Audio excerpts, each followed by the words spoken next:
హల్లెలూయా. మనం గత వారమేమో fear of the lord, దీనివల్ల మనం ఆత్మీయంగా మనం ఎంతగా బలపరచుకోగలిగి దేవుని రాజ్యంలో ఉండటానికి కానీ స్థలం ఏర్పరచుకున్నటకు మనకి సహాయం అవుతుందో దాని గురించి మనం ఇప్పుడు చూస్తున్నాం. ఫర్దర్గా ఏంటంటే రాబోయే దినాలు ఇవన్నీ ఉన్నాయి మాకు, కానీ మేము గొప్పగా ఉన్నామంటే కాదు. మనము మన లైఫ్ క్రాస్ నుండి క్రీస్తు వరకు, మన లైఫ్ క్రాస్ నుండి క్రీస్తు వరకు, క్రీస్తు నుండి తండ్రి వరకు, క్రీస్తు నుండి తండ్రి వరకు వెళ్ళినందుకు మనకి లభించేది దేవుని రాజ్యం. ఇదే స్పష్టత. క్రాస్ నుండి క్రీస్తు వరకు, క్రీస్తు నుండి తండ్రి వరకు, దీనివల్ల రాజ్యం తెలుస్తుంది. మరి ఇవన్నీ తెలిసినప్పుడు మనం ఎన్నో విషయాల్ని మనం ఓవర్కమ్ చేస్తాం. ఓవర్కమ్ అంటే మనం జయించగలుగుతాం, ఎన్నో విషయాల్లో మనం ముందుకు వెళ్ళిపోగలుగుతాం. కానీ మనం తెలుసుకోవాల్సిన సత్యాలు కూడా ఏముందంటే, మనం ట్రిబులేషన్ అనేది ఒకటి ఉంది. ట్రిబులేషన్ అంటే కష్టకాలం. సో శ్రమకాలము, కష్టకాలాలు కూడా మరి మనం ఉంటామో ఎత్తబడతామో అన్నది మనకి తెలియదు. కానీ కష్టకాలాలు ఏంటి, ట్రిబులేషన్ ఏంటి, శ్రమకాలాలు ఏంటో అనేది ఆ గ్రహింపు కానీ మనకు ఉంటే డెఫినెట్లీ మనల్ని ఇంకా కరెక్ట్గా సిద్ధపరచుకుంటానికి కూడా మనకి సహాయపడుతుంది. ఎందుకంటే మనం ఆరో చాప్టర్ రెవల్యూషన్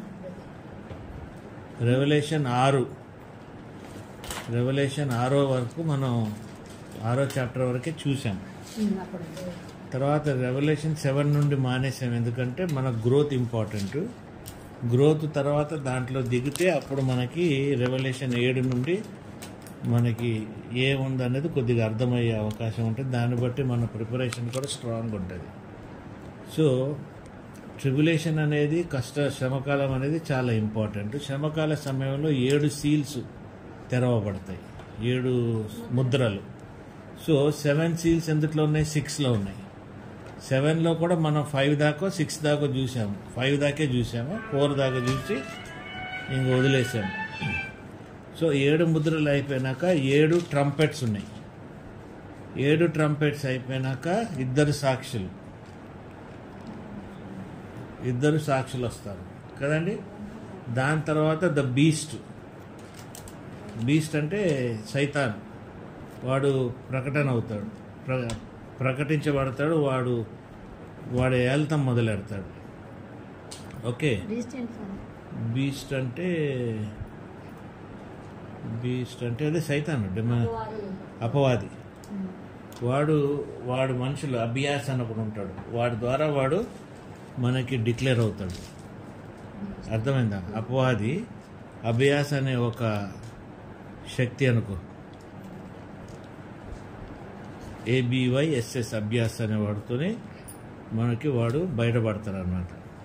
ఓకే, సో ఒక్కొక్క సీలు ఒక్కొక్కది ఓపెన్ అయింది. మనం చూద్దామా, లేకుంటే డైరెక్ట్ ట్రంపెట్స్కి వెళ్దామా, లేకుంటే ప్లేగ్కి వెళ్దామా అన్నది మీరు చెప్పండి. ప్లేగులు అంటే శ్రమల.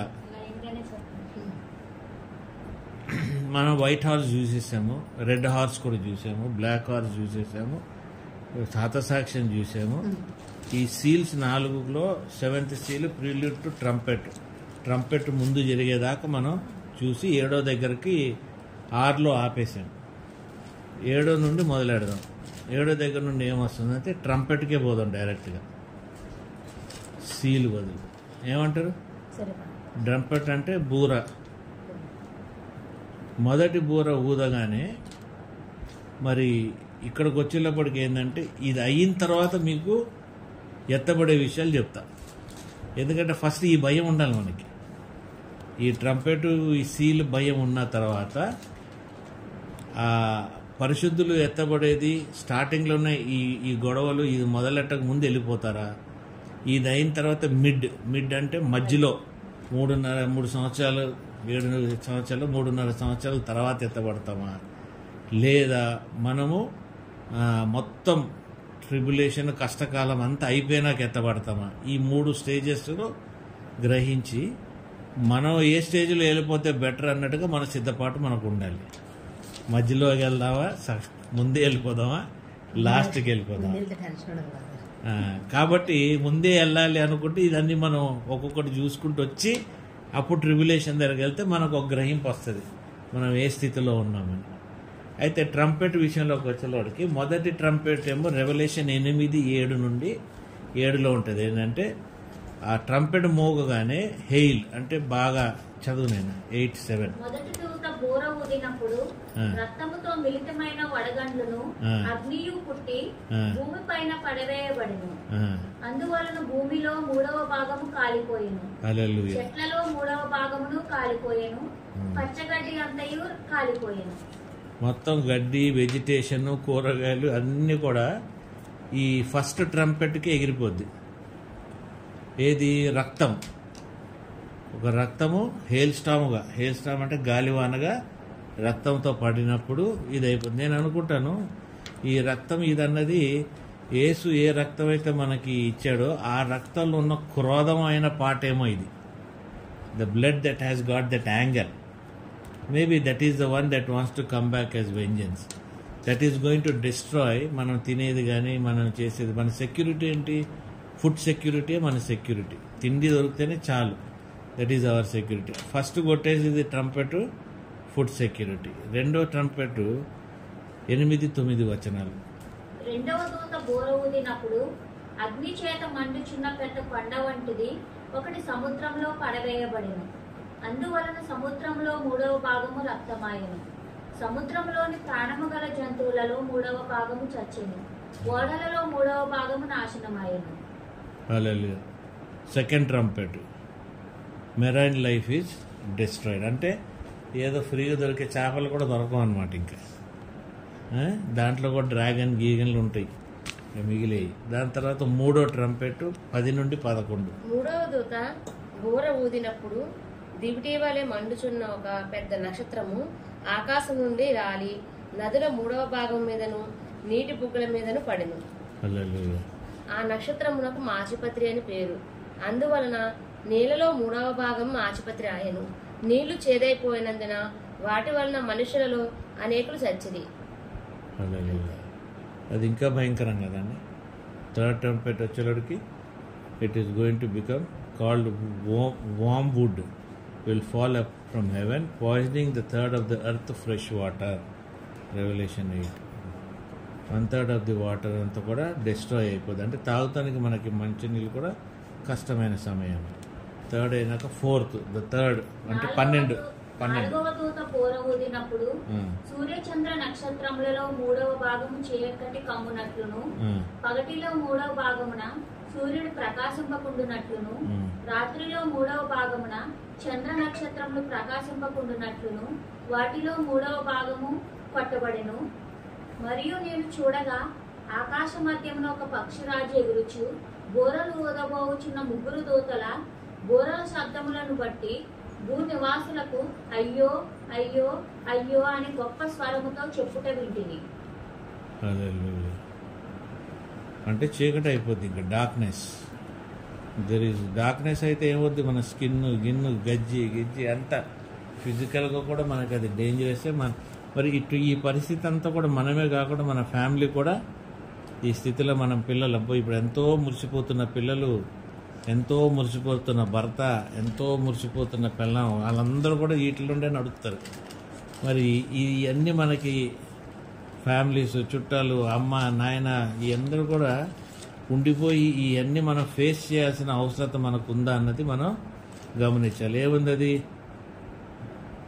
darkness, the third of the sun, moon and stars will be darkened, reducing daylight and night time by a third, 1/3. తర్వాత 5th ట్రంపెట్ 5వది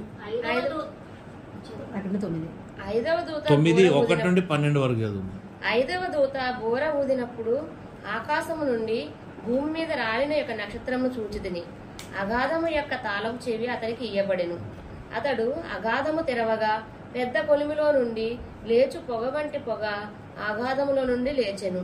ఆ అగాధములోని పొగ చేత సూర్యుని వాయుమండలమున చీకటి కమ్మెను. ఆ పొగలో నుండి మిడతలు భూమి మీదకి వచ్చెను. భూమిలో ఉండు తేళ్లకు బలమున్నట్టు వాటికి బలము ఇయ్యబడెను. మరియు నొసళ్ళ యందు దేవుని ముద్ర లేని మనుషులకే తప్ప భూమిపైనున్న గడ్డికైనను ఏ మొక్కలకైనను మరి ఏ వృక్షమునకైనను హాని కలుగ చేయకూడదని వాటికి ఆజ్ఞ ఇయ్యబడెను. మరియు వారిని చంపుటకు అధికారం ఇయ్యబడలేదు గాని 5 నెలల వరకు బాధించుటకు వాటికి అధికారం ఇయ్యబడెను. వాటి వలన కలుగు బాధ తేలు మనిషిని కుట్టినట్టుండు బాధవలే ఉండును. ఆ దినములలో మనుషులు మరణమును వెతుకుతురు గాని అది వారికి దొరకనే దొరకదు. చావవలనని ఆశపడుదురు గాని మరణము వారి యొద్ద నుండి పారిపోవును.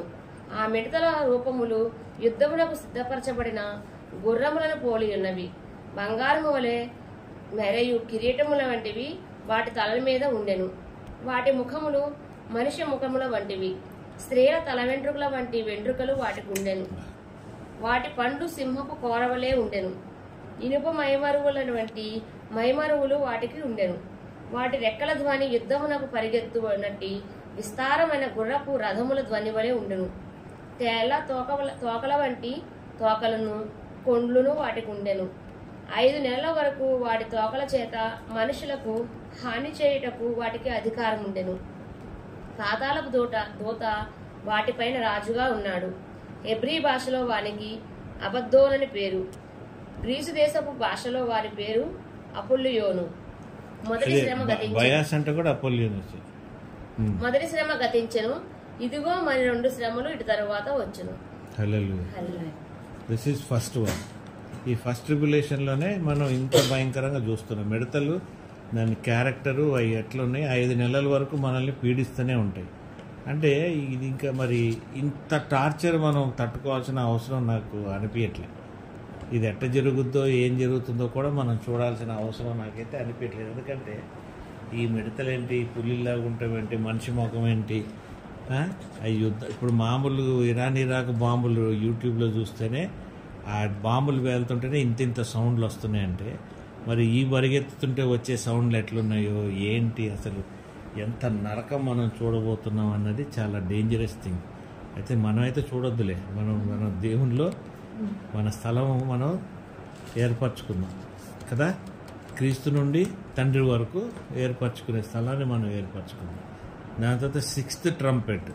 6వ దూత బోర ఊదినప్పుడు దేవుని ఎదుట ఉన్న సువర్ణ బలిపీఠము యొక్క కొమ్ముల నుండి ఒక స్వరము యూఫ్రటీసు అను మహానది యొక్క బంధింపబడి ఉన్న 4 దూతలను వదిలిపెట్టమని బోర పట్టుకుని ఉన్న ఆ 6వ దూతతో చెప్పుట వింటిని. మనుషులలో 3వ భాగమును సంహరింపవలెనని అదే సంవత్సరమున అదే నెలలో అదే దినమున అదే గంటకు సిద్ధపరచబడి ఉండిన ఆ 4 దూతలు వదిలిపెట్టబడిరి.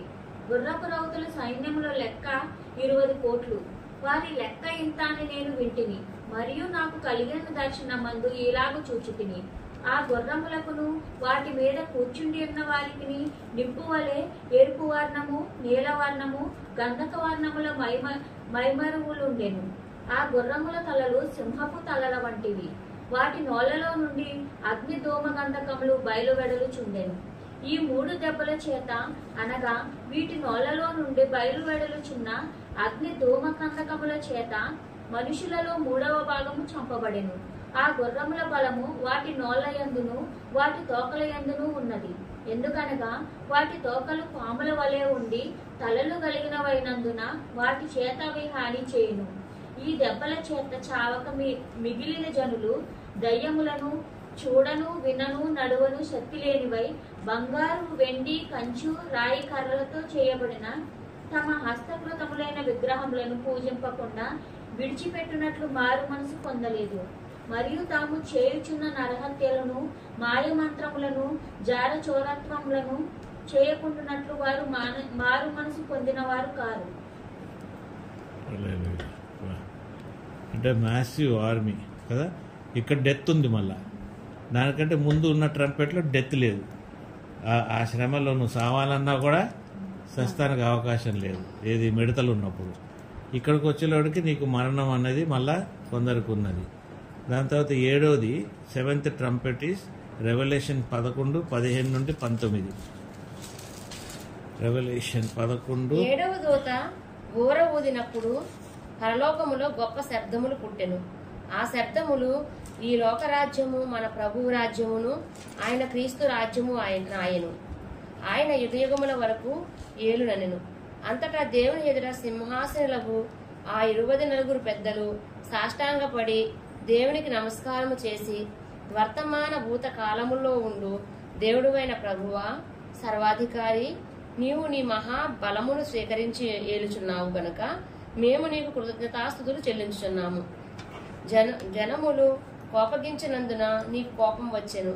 మృతులు తీర్పు పొందుటకును, నీ దాసులకు ప్రవక్తలకును పరిశుద్ధులకును, నీ నామమునకు భయపడు వారికి తగిన ఫలమునిచ్చుటకును, గొప్పవారేమి కొద్దివారేమి భూమిని నశింపచేయు వారిని నశింపచేయుటకును సమయము వచ్చి ఉన్నదని చెప్పింది. ఇప్పుడు ఈ ట్రంపెట్లో ఉన్న గొప్ప విషయాలు ఏంటంటే, ఈ 4 ట్రంపెట్లు వచ్చినందుకు ఫస్ట్ థింగ్ ఏం చూస్తున్నాం మనం? దేవుని జడ్జిమెంట్, దేవుని కోపం, ఉగ్రత. ఈ రెండు ఒకటి చూస్తున్నాం. రెండోది ఏం చూస్తున్నామంటే, ఇది రిపెంటెన్స్కి మనల్ని పిలుస్తుంది. ఈ కష్టాలు ఇవన్నీ చూసినప్పుడు కూడా మిడ్ ట్రిబ్యులేషన్కి వనికొచ్చే కష్టాలు. ఈ మిడ్ ట్రిబ్యులేషన్లో ఎవరైతే ముద్రించబడకుండా మిగిలిపోతారో, ఎవరైతే వాళ్ళు మిడ్ ట్రిబ్యులేషన్లో ముద్రించకుండా దాచుకుంటారో, అటువంటి వాళ్ళకి దేవుడు ఇచ్చే warning for repentance. Now you can repent now at this stage. అయ్యా నన్ను క్షమించు, నన్ను కాపాడు, నన్ను ఇదన్నప్పుడు, ఈ మిడతలు వచ్చినప్పుడు కొందరు చావరు. ఈ గుర్రాల టైంకి వచ్చేటప్పటికి 1/3 చచ్చిపోతారు. ఈ 1/3 మిడ్ ట్రిబ్యులేషన్.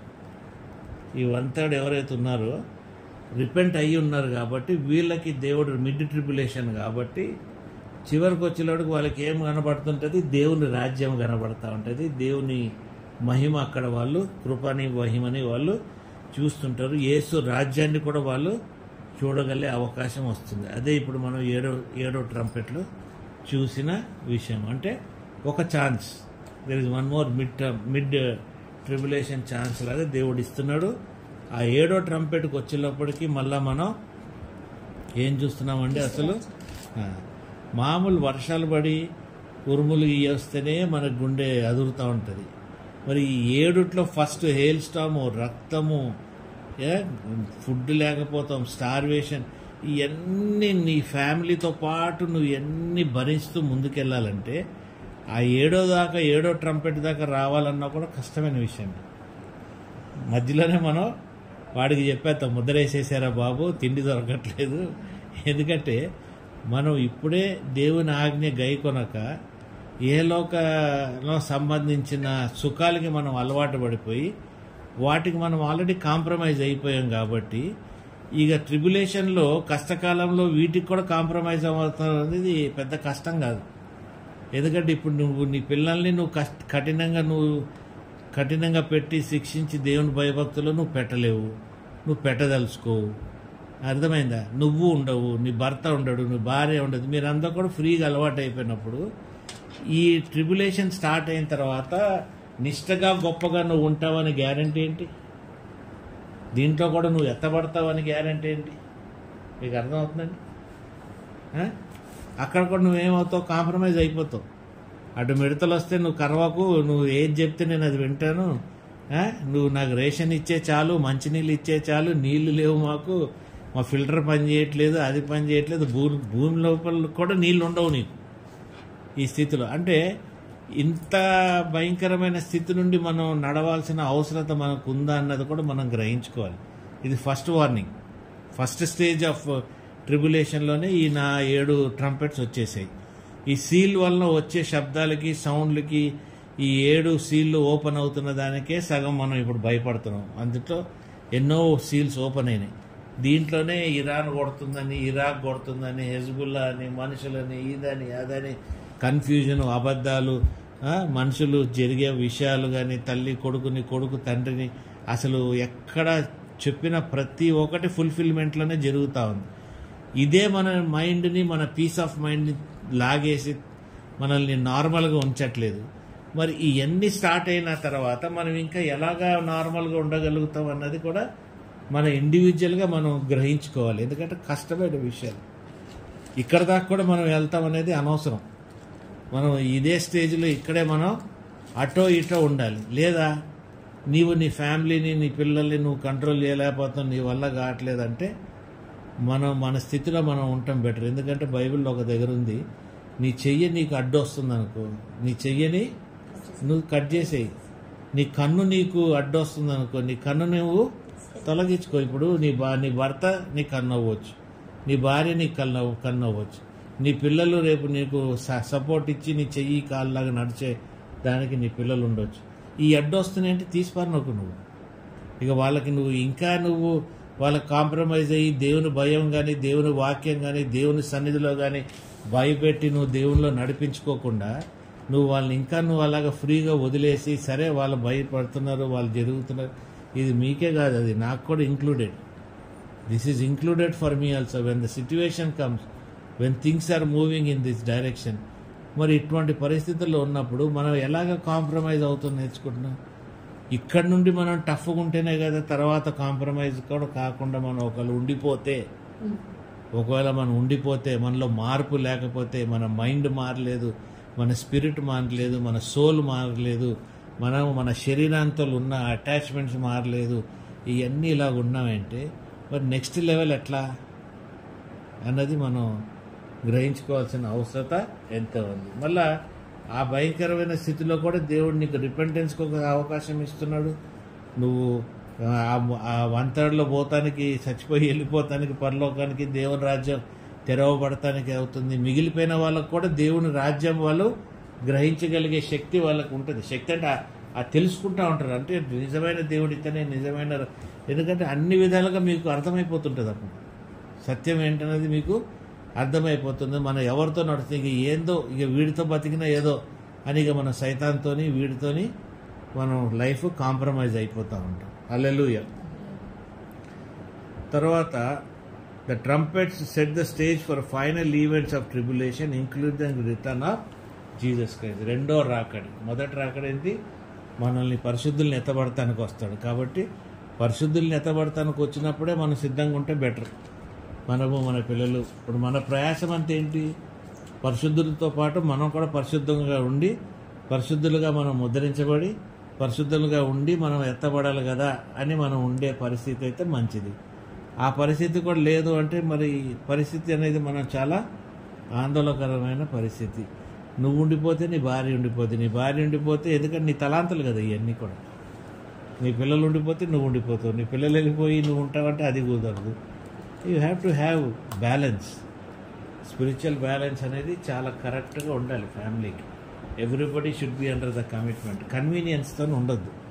ఇప్పుడు మా తమ్ముడు ఒకటి చెప్తాడు, ఏదున్నా రే వాడు ఇట్లా అన్నాడు, వాడు అట్లా అన్నాడు, వాడు ఇట్లా చేశాడు అట్లా చేశాడంటే ఎవరు ఏమన్నా చేసినా వాళ్ళ కన్వీనియన్స్ కోసం చేస్తారు. ఈరోజు నిన్ను పిలవలేదనుకో భోజనాలకి అందరిని పిలిచి, ఎందుకు పిలవలేదంటే వాడు కన్వీనియన్స్లో నువ్వు లేవు కాబట్టి అవాయిడ్ చేశాడు. ఇప్పుడు ఇదే దేవుని రాకడలో కూడా నీ కన్వీనియన్స్లోనే నువ్వు బతుకుతున్నావు అంటే దేవునిలో నువ్వు ఎట్లా ఎత్తబడతావు బాయ్ చెప్పండి. నీ పిల్లల కన్వీనియన్స్, నా పిల్లలు ఎంజాయ్ చేస్తున్నారు లైఫ్, వాళ్ళు వెళ్ళాలి, వాళ్ళు అక్కడ పోవాలి, ఇది చూడాలి, ఈ కన్వీనియన్స్లో ఉంటే ఇంకా మహిమ గలవైన పరలోకం చూస్తానికి వాళ్ళకి అవకాశం నువ్వు ఇవ్వట్లేదే. బంగారం రోడ్లు ఉంటాయి, గొప్ప క్లైమేట్ ఉంటుంది, ఎంతో ఇదిగా ఉంటుంది, ఇక్కడ కంటే ఆహ్లాదకరంగా ఉంటుంది, ఇంకా బాగుంటుంది, ఇంకా మంచిగా ఉంటుంది. ఈ అన్నిటిని కూడా మనం పోగొట్టుకొని ఇక్కడ సైతాన్ని ఇచ్చే వాటికి మనం లొంగిపోయి ఈయన ఎంతన్నా చెప్తాడులే, ఈయనకేముంది, ఇంట్లో కూర్చొని ఎన్నన్నా మాట్లాడతాడు, ఎన్నన్నా చెప్తాడు అనిపిస్తుంది. మేము కదా మేము నడవాలి ఈ లోకంలో, మేము కదా కాంప్రమైజ్ అవ్వాలి, మేము కదా మా కన్వీనియన్స్లో ఉండాలి అని మనం అనుకుంటాం. అడగాలి జ్యోతిని, అవునా కదా జ్యోతి? నవ్వుతుంది. మన కన్వీనియన్స్లో మనం ఉంటున్నాం, మనకి ఇది వర్కౌట్ కాదు, ఇది మనకు జరగదు అన్న కన్వీనియన్స్లో ఉంటాం. నువ్వు 100 సార్లు ఏదైనా చేసినా కూడా దేవుడు కన్వీనియన్స్లో ఉండడు.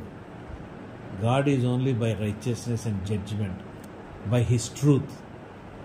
అర్థమైందా? ఆయన వాక్కు, ఆయన ఇచ్చినది, ఆయన చెప్పినది అది నెరవేర్చే వరకు ఆయన ఎప్పుడు కూడా వెనకాడు. కాబట్టి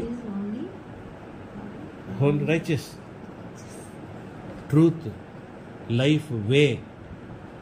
అర్థమైంది? దేవుడు ఉన్నాడని సమస్తం వదిలిపెట్టమనిలే. నీ యవన కాలం నువ్వు అన్నీ చెయ్యి, ఎట్లా దుర్మార్గమైన పనులు కాదు, నార్మల్. కానీ దేవుడు ఉన్నాడు, ఇవన్నీ తీర్పులోకి వస్తుందని మర్చిపోద్దని వాక్యం సెలవిస్తూనే ఉంది. కాబట్టి నీ బిడ్డల్ని నువ్వు 8వ ఏళ్ళ నుండి నువ్వు సరి అయిన భయంలో పెట్టలేదంటే వాడు 20, 21, 22కి వచ్చాడు, 17లోకి వచ్చాడు, వాడికి భయభక్తులు ఎదుర్కొంటాడు.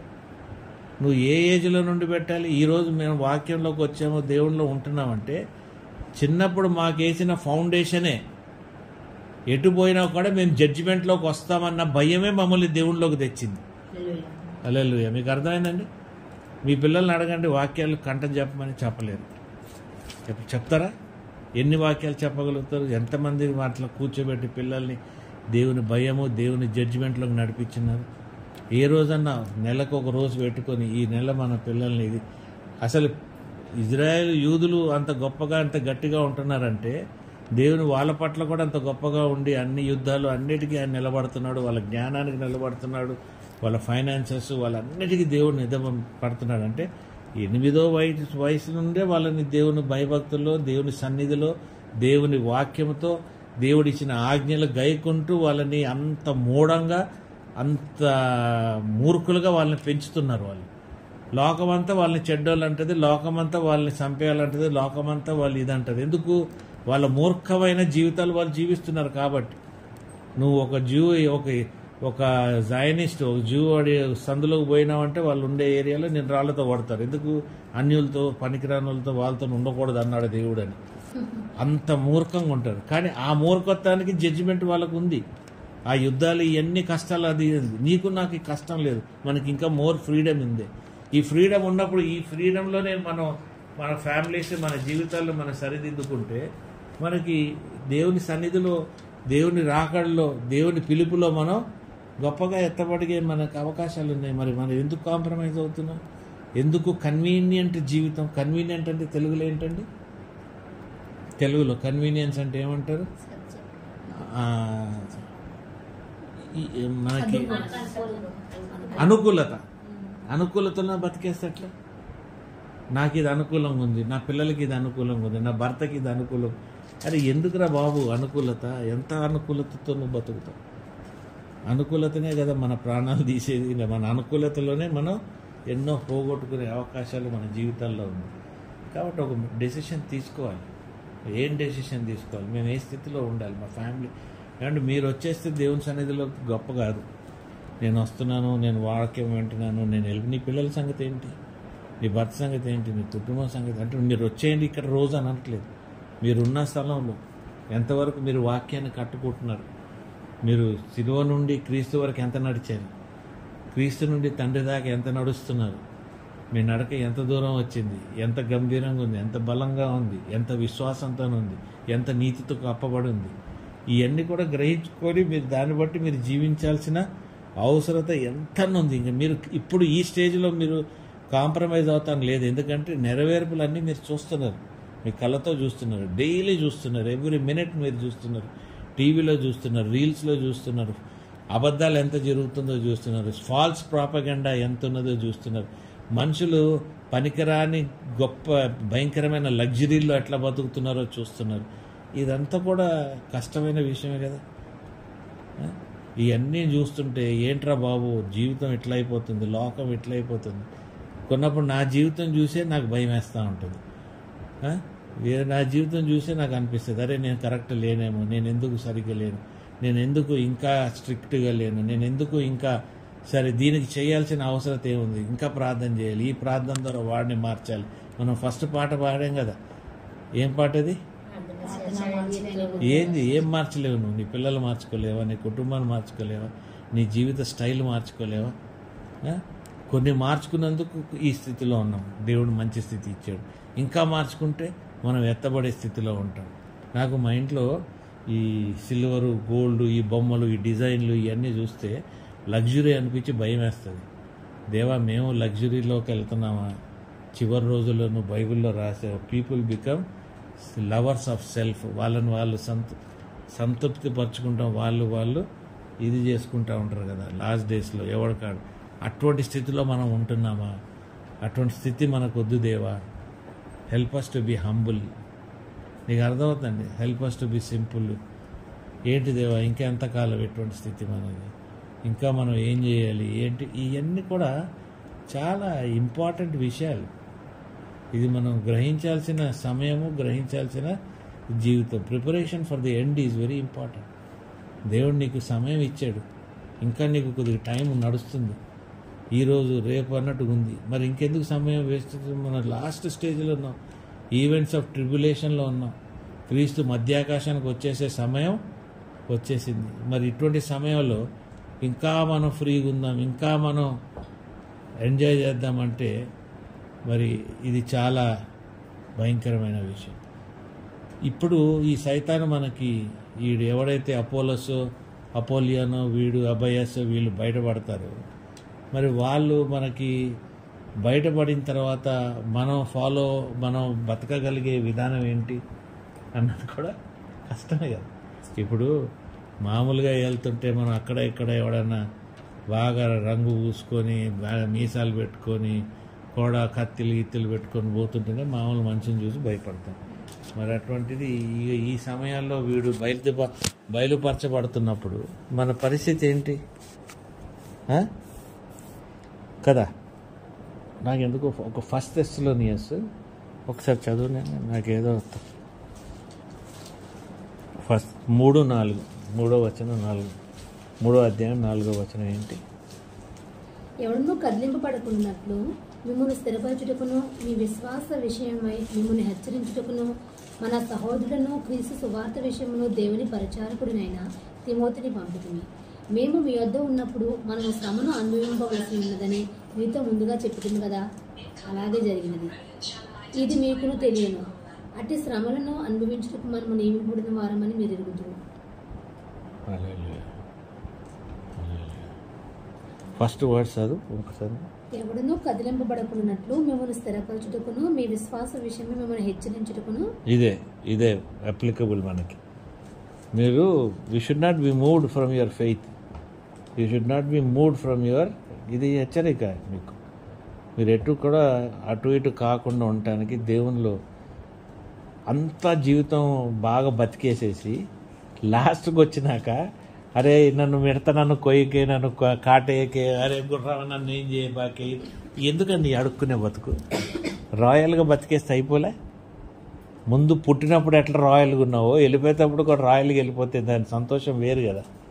మధ్యలో కొన్ని తప్పులు చేస్తాం, మనం nobody is perfect, we are not perfect. అందుకే మనం సిలువ నుండి క్రీస్తు వరకు నడుస్తాం. ఎందుకు? పర్ఫెక్షన్ కోసం. సిలువ నుండి క్రీస్తు వరకు నడిచేటప్పటికి మనం పర్ఫెక్షన్ పొందుకుంటాం. మరి క్రీస్తు నుండి తండ్రి వరకు నడిచేటప్పటికి నీ స్థలం నువ్వు ఏర్పరచుకుంటా ఉంటావు. హల్లెలూయా. నీ నిత్యత్వాన్ని నువ్వు ఏర్పరచుకుంటా ఉంటావు. కాబట్టి ఎంత important for us to be bound in the fear of the Lord. దేవునిలో మనం ఎదగాలి, మన కుటుంబం ఎదగాలి. ఎట్లా కాంప్రమైజ్ అవుతాం? కన్వీనియన్స్ అనేది మనం ఎట్లా? అందరి పిల్లలు పార్టీకి వెళ్తున్నారా, మా పిల్లలు పోతాలో తప్పేముంది అనుకుంటాం. అందరి పిల్లలు సినిమా, నేను అనుకుంటా, మీరే కాదు. ఇప్పుడు నేను ఒక్కడే అనుకుంటే కాదు కదా, నా భార్య కూడా అనుకోవాలిగా. అలాగే మీరు ఒక్కలే అనుకుంటే కాదుగా, మీ భర్త కూడా అనుకోవాలిగా. కానీ మీరు అందరూ కలిపి దేవునిలోకి వస్తే, ఆయన సన్నిధిలో ఉంటే ఆటోమేటిక్ ఇవన్నీ నేర్చుకుంటారు కరెక్ట్గా ఉండటానికి. ఒకటేసారి అందరికీ అర్థమవుద్ది. ఈయన ఒక రోజు వచ్చాడు, వాళ్ళు ఒక రోజు వచ్చారు, వీళ్ళు ఒక రోజు వచ్చాడు, నాకు కన్వీనియన్స్ లేదు, నాకు ఇది లేదు, నాకు. మరి మీరందరూ మాట్లాడుకొని ఒక కన్వీనియన్స్ డేట్ పెట్టుకోవాలి, కన్వీనియన్స్ టైం తయారు చేసుకోవాలి. అర్థమైందండి? వేరే వాటికి కన్వీనియన్స్ ఎందుకు? అనుకూలతలు మీరు తయారు చేసుకోవాలి. అనుకూలతలో మీరు సిలువ నుండి క్రీస్తు వరకు కాదు, క్రీస్తు నుండి తండ్రి దాకా నడిచే సమయానికి మీరు అనుకూలత మీరు తయారు చేసుకోండి. దానికి కావాల్సిన అవసరం లేనిది మీరు కుటుంబాలతో మీరు చేసుకుంటాం అనేది. ఇప్పుడు ఇజ్రాయెల్ ఈ వార్ ఇది అయిపోయిన తర్వాత వాడు ప్రకటించబడటానికి సమయం పట్టదు. వాడు ప్రకటిస్తానికి సమయం పట్టినా కూడా మీకు సిద్ధపాటుకు సమయం ఉండదు. చేసిన మూటలు బట్టలు ఉతకాలంటేనే ఒక నెల ఊరెళ్ళి వచ్చిన తర్వాత బట్టలు ఉతుకుతంలోనే మన బతికెంత అయిపోద్ది మీరు గమనించండి. మరి 40 ఏళ్ళు, 35 ఏళ్ళు, 50 ఏళ్ళు జీవితం, 60 ఏళ్ళ జీవితంలో మరి మన పాపాలు ఉతుక్కుంటానికి ఎంతసేపు పడుతుందండి? నానాలి, నానిన తర్వాత ఉతకాలి, ఉతికిన తర్వాత మిషన్ వేయాలి, తిప్పాలి, ఎండాలి, మళ్ళీ వాటిని ఇస్త్రీ చేసుకునేదాకా, మళ్ళీ నువ్వు ధరించేదాకా ఎంత సమయం అండి? మరి దానికే ఇంత సమయం పడుతుంటే మనలో మనం దేవుని రెండో రాకటికి ఆయన మధ్యాకాశంలోకి వచ్చేటప్పటికి రెండో రాకట అంటే నేను అన్నట్లు, ఎందుకు అది మిడ్ ట్రిబులేషన్ మనకు అవసరం. మొదటి రాకడలోనే ఆయన మధ్యాకాశంలోకి వచ్చేటప్పటికి మనం సిద్ధపడతానికి, ర్యాప్చర్కి మనం ఎంతవరకు ఉన్నామో అనేది చాలా ఛాలెంజింగ్ విషయం క్రైస్తవ జీవితానికి. సరే, కొన్ని సైతాన్లు కూడా చూద్దాం. ఈ ఏదైతే లోక్టస్ లాగా వస్తుందో స్టింగ్, అది దాని పేరు, అది అపోలియానికి శిష్యోత్తం చేసేదన్నమాట. అబేయాస్ రెవల్యూషన్ 9లో 1 నుండి 12లో ఉంటాడు వీడు. చదవకండి, చదివేశాంగా, చదివాంగా, సరేనా? ఏం పేరు కాదా వీడిది? అబయాస్, అపోలియన్ అనే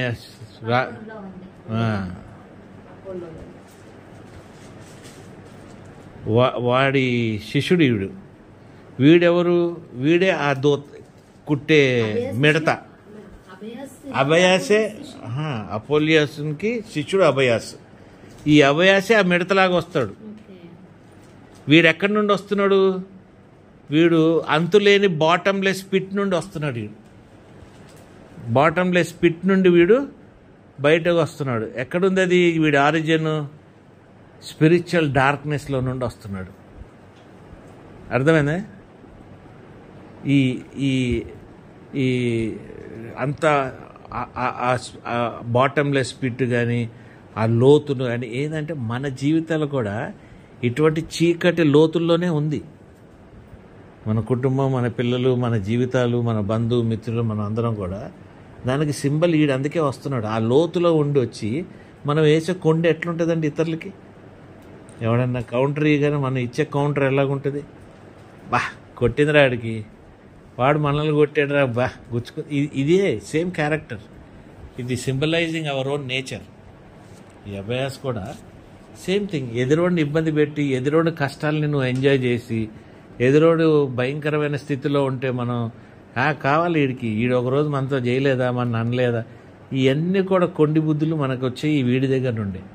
ఈ దినం నీలో ఆ క్యారెక్టర్ ఉందంటే, ఆ క్యారెక్టర్ లోతైన ఆ పిట్ ఏదైతే, దేనికైతే అంతులేని పిట్ ఏదైతే ఉందో దాంట్లో నుండి వచ్చే క్యారెక్టర్సే ఆ క్యారెక్టర్సే మన జీవితాన్ని డామినేట్ చేస్తూ ఉంటాయి. అందుకే గవ్వాలని ఎవరిని వచ్చా, బాగున్నా, బాగాలేకుంటే సత్యమా, నువ్వు ఏమైనా చూసావా, మన జవాబు ఉంటుందిగా. వచ్చావుగా, సర్లే, వచ్చావుగా, చాలే, చూసా. ఇవన్నీ ఈ కొండే వీటి నుండి బయటకు వచ్చాయి. వచ్చిన వాళ్ళు సంతోషంగా తిన్నావా, బాగున్నావా. నేను ఒక మనిషిని రోజు విసిగిస్తా, రాగానే బాగున్నావా, ఏం తిన్నావా అని అడుగుతా, ఏం వండేవో అని అడుగుతా. చెప్పలేక చస్తుంటుంది ఒక ఆమె. ఇప్పుడు ఇద్దరు తయారయ్యారు.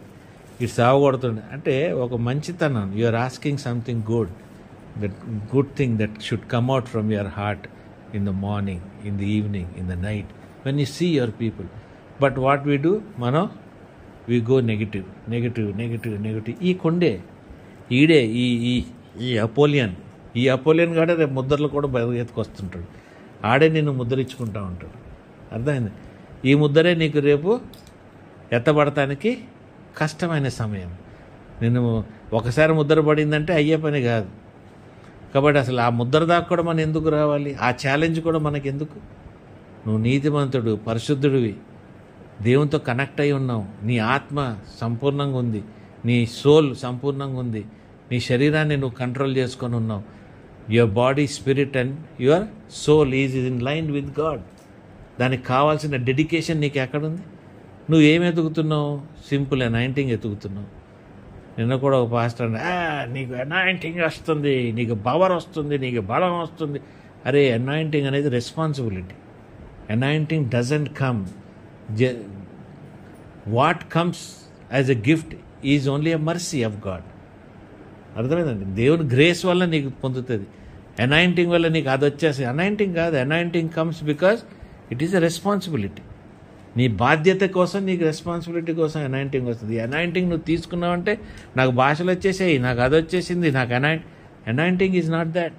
Anointing has got deeper meaning, a responsibility. God wants you to live A life that has got fullness in him. ఆయన ఏదైతే కోరుకుంటున్నాడో, ఏదైతే నువ్వు చేస్తావు, ఆ ప్రకారంగా నువ్వు వెళ్తావు అన్న నమ్మకం దేవునికి వచ్చినప్పుడు నీకు అనుగ్రహించేదే అనాయింటింగ్. నువ్వు మధ్యలో అనాయింటింగ్ వదిలిపెట్టావంటే అది నీకు శాపంగా మారుతుంది. అర్థమవుతుంది? అది నీ జీవితానికి చాలా భయంకరమైన స్థితి. అది నీ దగ్గర నుండి ఏదన్నా లాక్కోవచ్చు. నీ సంతానం లాక్కోవచ్చు, నీ డబ్బు లాక్కోవచ్చు, నీ సంతోషం లాక్కోవచ్చు, నీకున్న ప్రతిదీ లాక్కోవచ్చు. ఈ అనాయింటింగ్ పొందాలనుకున్నప్పుడు నీ జీవితాన్ని నువ్వు గొప్పగా ఉంచుకోవాలి. That is very important because the origin is from the depths. నీ హృదయ ఏమంటారు లోతుల్లో నుండే నీ ఆలోచనలు, నీ హృదయ లోతుల్లో నుండి నీ తలంపులు, నీ హృదయ లోతులో నుండే నీ నోటి మాట, నువ్వు చేసే పనులు. కాబట్టి ప్రతిదీ కూడా నువ్వు గమనించుకోండి. హల్లెలూయా. ఏ స్థితిలో మనం ఉంటున్నాం అని దేవునితో నువ్వు ముద్రించబడ్డావా లేదా అన్నది కూడా చాలా ముఖ్యం. This anointing is nothing but a seal from God. దేవుని ముద్దరది. నువ్వు నా వాడివి, నువ్వు నాకు చెందిన వాడివి అన్న ముద్దర. ఈ అనాయింటింగ్ అనేది నీకు ముద్దర. అనాయింటింగ్ అంటే ఏంటి? అభిషేకం. ఈ దినాన అభిషేకం ఉందా లేదా అని మనం చూసుకోవాలి. నేను చెప్పగలుగుతా ఎవరి మీద అభిషేకం వస్తుంది, ఉంది. అభిషేకం కూడా అమాయకుల మీద ఒకలాగా ఉంటుంది. గంభీరంగా ఉండే రకాల మనుషుల్ని దేవుడు లొంగదీసి, కుంగదీసి, వాళ్ళని తొక్కి నారదీసి వాడికి ఇచ్చే అనాయింటింగ్ వేరుగా ఉంటుంది. లోకం తెలవనోళ్ళకి అంటే అమాయకంగా ఇటువంటి వాళ్ళకి ఒకలాగా ఉంటుంది. దుర్మార్గుల్ని మొత్తానికే దేవుడు వాళ్ళని ఎటువంటి స్థితిలో పెట్టారు. ఇవన్నీ కూడా we can understand. But when we have that spirit of God, when we have the understanding of God, ఈ అనాయింటింగ్ వల్ల నీకు కారు దొరికింది, అనాయింటింగ్ వల్ల నీకు పైసలు వచ్చినాయి, అనాయింటింగ్ వల్ల not possible. Anointing comes only for the purpose of God. దేవుని పర్పస్ కోసమే నీకు అనాయింటింగ్. నీకు అనాయింటింగ్ కావాలంటే అనాయింటింగ్కి కావాల్సిన ప్రిపరేషన్ నీలో ఉండాలి. అర్థమైందంటే అనాయింటింగ్ కావాల్సిన ప్రిపరేషన్ నీకు ఉండాలి. నీ శాంటిఫికేషన్ దాంట్లో ఎంత ఉన్నదన్నది నీకు తెలిసి ఉండాలి. నువ్వు దాంట్లో ఎదిగి ఉండాలి. కాబట్టి the purpose is very important. ఈ బీస్ట్ని వీళ్ళందరినీ కూడా నువ్వు తప్పించుకోవాలంటే వాడికి అర్థమై ఉండాలి నువ్వు ఎవరి ద్వారా నువ్వు అనాయింట్ అయి ఉన్నావు. హల్లెలూయా. ఈ మిడ్ ట్రిబ్యులేషన్ వాళ్ళకు కూడా కొద్దిగో గొప్ప అనాయింటింగ్ లాగా దేవుడు ఉంచుతాడు వాళ్ళ మీద. అందుకే వాడి ముద్దర మీ మీద పడదు. అర్థమైందండి? 50%, 70% క్రీస్తు నుండి తండ్రి దాకా నడిచినోడికి ఎక్కడో దేవుడు తన కృప ఇంకా మిగిలి ఉంటుంది. వీడిని నేను కాపాడుకోవాలి, వీళ్ళని నేను ఉంచుకోవాలి. అందుకే 1,22,000 మంది కూడా ఉంటారు. 1,44,000. These are all the people who are kept aside. At that time also he wants to take them. వాళ్ళకి ఆ అనాయింటింగ్, ఆ సీల్ తొలగించి, ఇజ్రాయెల్ జనాంగమే కావండి, అన్యుల్లో కూడా ఉంటారు. దేవుడు పక్షపాతి కాదు కదా.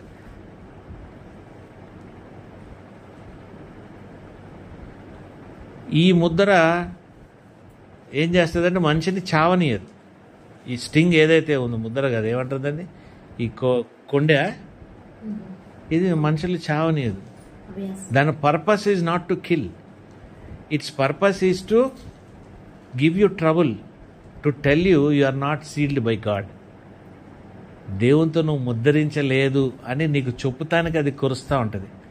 మమ్మీ అది ఒడిచేసింది, మమ్మీ డాడీ ఏం చేస్తావు, మమ్మీకే కురిచింది, కొండేసింది, డాడీకే కొండేస్తుంది. పొద్దున సాయంకాలం మంట, ఆ మంటలో నువ్వు బతకలేవు, తట్టుకోలేవు. ఏంటండి ఈ బతుకు అవసరమా మనకి?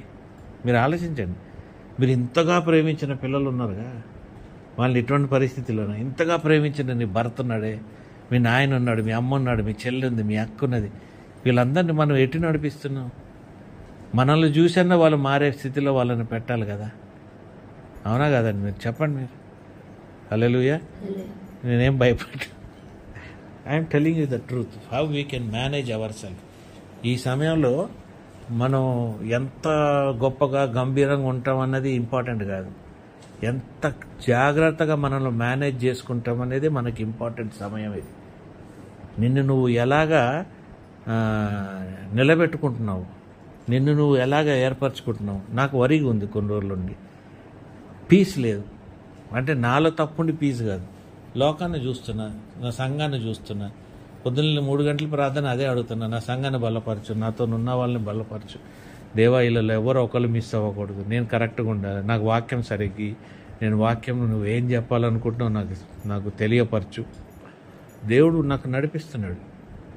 నా వాక్యం కూడా అలాగే మీకు అనుకూలతతో మీరు ఎదుగుతానికి కావాల్సిన రీతిలో దేవుడు మీకు ఈ మధ్యకాలం ఎక్కువ గట్టిగానే మాట్లాడుతున్నాడు.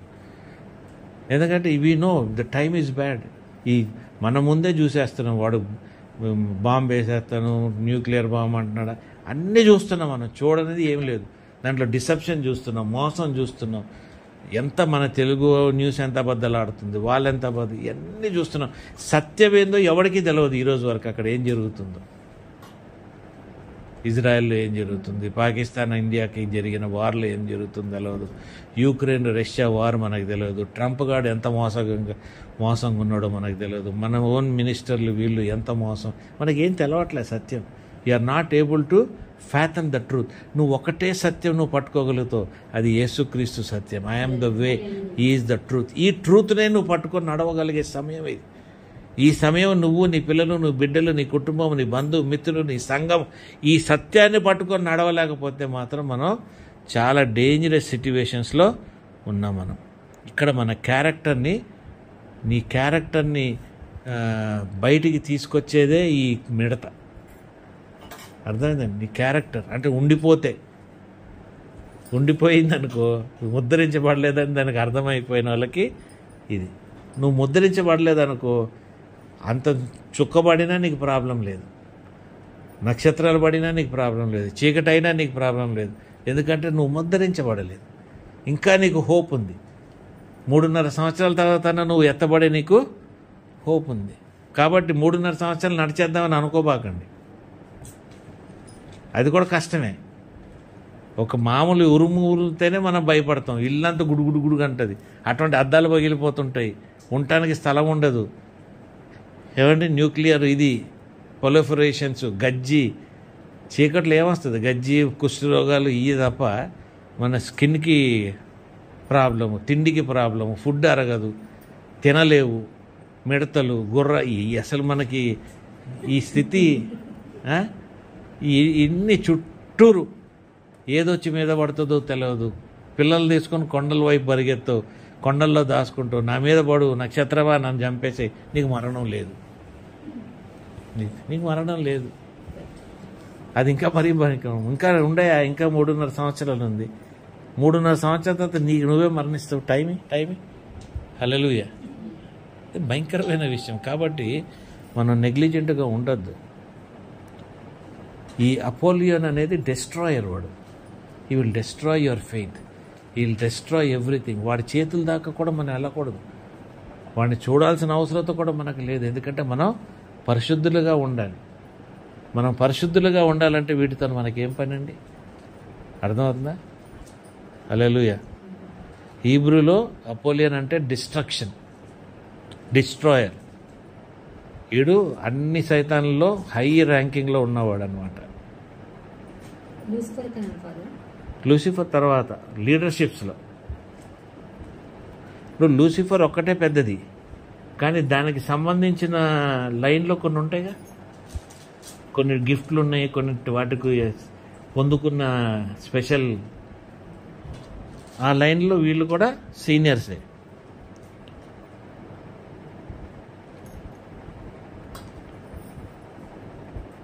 కాబట్టి నేను నెక్స్ట్ మళ్ళీ మనం వేరే ట్రిబ్యులేషన్స్లోకి వెళ్దాం. చూద్దామంటారు? ఇంకా చాలా భయం వేస్తుందా?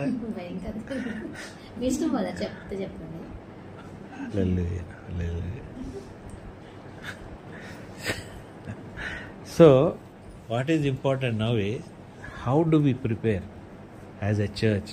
మనం ఎలాగ సిద్ధపడతాం, ఎలాగ మనం ఉందాం అనేది చాలా ఇంపార్టెంట్. ఏంటంటే మనం కలుసుకున్నప్పుడు క్రమంగా కలుసుకొని క్రమంగా ప్రార్థన చేసుకొని పిల్లల్ని, సంఘాన్ని, బిడ్డల్ని అందరినీ కలుపుకొని మనం ముందుకు వచ్చి అనుకూలతని మనం ప్రిపేర్ చేయాలి. మనం కన్వీనియన్స్తో బతకకుండా కన్వీనియన్స్గా దేవునిలో ఉండటానికి మనం ప్రయత్నించాలి. స్థితి బాగాలేదు ఇప్పుడు మీరు చూస్తుంటే అసలు మామూలుగా చూస్తుంటేనే ఎక్కడ ఏం జరుగుతుందో అనేది మనకి అర్థం కాని స్థితి. కాబట్టి బీ సీరియస్. ఏదైనా కూడా ఈజీగా తీసుకోకండి. సమయం దొరికినప్పుడు మీ బిడ్డల గురించి, మీ పిల్లల గురించి ప్రార్థన చేయండి. Family prayers very important. వాక్యంలో నీ కుటుంబాన్ని ప్రార్థన చెయ్యాలి అని చేస్తామనేది స్టార్టింగ్లో నడిచిపోద్ది. ఒక స్టేజ్ వచ్చినాక దాని లెవెల్ కూడా మళ్ళీ పెరగాలి. అదే లెవెల్లో నీ ప్రార్థన జరుగుతుంది. అదే లెవెల్లో భార్యాభర్తలు ప్రార్థన ముందు కొట్లాడుకుంటుంటారు. నువ్వు చేయి, నేను చేయను, నీకెందుకు అంటే ఇదంతా కూడా ప్రైమరీ స్టేజ్. ఈ స్టేజ్ దాటిన స్టేజ్ కూడా ఉంది. ఆ స్టేజ్లో నీకు వాక్యము నీతో మాట్లాడుతుంటుంది, ప్రార్థన నీతో మాట్లాడుతూ ఉంటుంది. అర్థమైందండి? ఈ స్టేజ్లో నువ్వు రెండో స్టేజ్లో నువ్వు సిలువ నుండి క్రీస్తు వరకు నడుస్తూ ఉంటావు నువ్వు, నీ కుటుంబం. ఈ స్టేజ్ తర్వాత మూడో స్టేజ్ వచ్చేస్తుంది నీకు. క్రీస్తు నుండి తండ్రి వరకు నడిచే స్టేజ్ నీ కుటుంబానికి వస్తుంటుంది. కాబట్టి కష్టమైన, నష్టమైన, నీ భార్య ప్రార్థన చేసినా, నీ భర్త చేసినా, చేయకపోయినా, కొట్లాడినా, తిట్టినా, ఇద్దరైనా ముగ్గురైనా, ఇంట్లో కూర్చొని ఇద్దరే ఏకభవించి ప్రార్థన చేసినా, ఎవరు లేకపోతే నువ్వే అందరూ కనబడేలాగా మోకరించి ప్రార్థన చేయి. అందరికీ నువ్వు కనబడు, నువ్వు చేసేది ఏంటన్నది. అట్లీస్ట్ వాళ్ళల్లో భయం అన్నా మొదలెడుతుంది, దేవుని కార్యం అన్న అక్కడ స్టార్ట్ అవుతుంది. The way of life will start in them when you are on your knees. అర్థమవుతుందండి? నీ క్రమశిక్షణ, నీ క్రమంలో ఉన్నదే వాళ్ళ జీవితాల్లోకి మెల్లగా అంటుకుంటూ ఉంటుంది. లేదంటే కష్టం. వాళ్ళ ముందు మనం మాట్లాడుతుంటాం. ఇప్పుడు కొత్తగా వింటున్నాను రీల్స్లో, నీ విలువ ఏం తెలవాలంటే నీ చుట్టాలు, వాళ్ళ పిల్లలు నీ గురించి నువ్వు వెళ్ళినప్పుడు నీతో ఎలా బిహేవ్ చేస్తున్నారో చూస్తే దాన్ని బట్టి నీకు అర్థమైపోద్ది నీ విలువ ఏంటో వాళ్ళ ఇంట్లో. ఎందుకంటే వాళ్ళ గురించి చెప్పుకుంటారు. సో దీన్ని బట్టి మనం కూడా మన పిల్లల విషయాల్లో కూడా మనం జాగ్రత్తగా పెంచాలి. ఎవడి గురించి ఏం మాట్లాడుతున్నాం, కొండి ఎవడి మీద వేస్తున్నాం, మన పిల్లలు ఏం కొండి గురించి ఏం వింటున్నాం, very important. Everything is a challenge now days. ఇంతకుముందు కొద్దిగా నడిచేది, కొన్ని పరిస్థితులు వేరుగా ఉన్నాయి. ఈ స్థితిని ఇప్పుడు మంది అంత బాగలేదు. జడ్జిమెంట్ చాలా త్వరగా ఉన్నది. మన రైచియస్నెస్ మనల్ని కాపాడుకుంటానికి, నడుస్తానికి కష్టమై ఉన్నది. కాబట్టి దేవుడు మన అందరినీ దీవించాలి. దీవిస్తమే కాదు, మనల్ని బలపరచాలి. ఆయన కృప వల్ల మనం ఎన్నో విషయాలు పొందుకోవాలి, అన్నీ ఓవర్కమ్ చేసి పొందుకోవాలి. క్యారెక్టర్ నుండి, మాట నుండి. నేను ఫాలో అయ్యేది ఏం తెలుసు, సైలెన్స్ ఫాలో అవుతుంది. మోస్ట్ ఇంపార్టెంట్ థింగ్ ఏంటంటే I'm trying to be silent on everything. ఇప్పుడు ఆ సైలెంట్ లేనిది, ఆ సైలెంట్ పవర్ నేను పొందుకోలేంది, next stage will become a problematic stage. So that I realize now that I should be silent. ఎక్కడ పోయినా దానికి కొన్ని సంఘటనలు జరిగినాయి. ఆ సంఘటనల తర్వాత మనుషులను పలకరించినాక ఇంకో గమ్మున ఉండటం బెటర్. ఎవరికి అడ్వైజ్ ఇవ్వద్దు, ఎవరు జోలికి వెళ్ళదు. వాళ్ళు తెలుసుకుంటారు మన సైలెన్స్ లోపల నుండి. అర్థమవుతుందండి? వాళ్ళు తెలుసుకుంటారు. మనం చెప్పి వాక్యంలో మాత్రం గద్దించాల్సిన అవసరం ఎంత ఉంది. మనం కలుసుకొని ప్రార్థన చేసేటప్పుడు గట్టిగా మాట్లాడతాం, గట్టిగానే గద్దిస్తాం. ఎందుకంటే అది దేవుని వాక్కు, మనకు సంబంధించింది కాదు. హల్లెలూయా, హల్లెలూయా, ఆమేన్. ప్రార్థన చేసుకుంటాం. పరిశుద్ధమైన దేవ, రక్షక, మీ నామకు వేలాది లక్షల కృతజ్ఞతాస్తుతులు చెల్లించుకుంటాం. అనుగ్రహించిన వాక్యాన్ని బట్టి ప్రభా మేము భయంకరమైన పరిస్థితుల్లో మేము నడవాల్సిన విషయాలు ఎన్నో ఉన్నాయి కానీ మీది రాకడలో ర్యాప్చర్గా మేము ఎత్తబడాలైనా మేము ఉండిపోతానికి కానీ మిడ్ ర్యాప్చర్, పోస్ట్ ర్యాప్చర్స్, ఇవన్నీ పోస్ట్ ట్రిబ్యులేషన్స్, ఇటువంటివన్నీ కాకుండా మేము నీతిమంతులతోనే మేము లెక్కించబడి నీతిమంతులుగానే మమ్మల్ని మేము తీర్చిదిద్దుకొని మీ కృప వల్ల మేము ప్రతీది పొందుకొని మీ రాజ్యాన్ని గెలుచుకొని మీ రాజ్యాన్ని మేము తెలుసుకొని మీ సన్నిధిలో మేము ఎదుగుటకు మీరు సహాయపడి నీతిమంతులుగా ప్రభా మేము ఏమేమైతే మీ రాజ్యంలో పొందుకుంటున్నామో ఆ సంగతులు కూడా మేము తెలుసుకొని ఆ సంగతుల్లో మాకు అనుభూతులు ఉంటాయో ప్రభా మీ పరలోకంలో ఉన్న అనుభూతులు కూడా మేము గ్రహించి ప్రభా వచ్చే వారాల్లో ప్రభా వీటిని కూడా మేము తెలుసుకొని ఇంకా ఎక్కువగా మేము ధ్యానం చేసి ప్రభా బయట లోకంలో జరుగుతున్నాయన్నీ ప్రభా అంత్యకాలంలో జరగాల్సినవన్నీ జరిగిపోతున్నాయి, కానీ మా సిద్ధపాటు కూడా వాటికంటే వేగంగా జరుగుటకు మీరు సహాయపడి మా బిడ్డల్ని, మా కుటుంబాలని, మా బంధువులు, మా మిత్రుల్ని, మా క్యారెక్టర్ని, మా సంఘాల్లో కూడా మేము కాపాడుకున్నట్టుకు మీరు సహాయపడి నడిపించి మీ దీవెనలతో మమ్మల్ని నింపమని నా ప్రభువైన యేసుక్రీస్తు నామమున ప్రార్థించి వేడుకొచ్చున్నాను తండ్రి. ఆమేన్.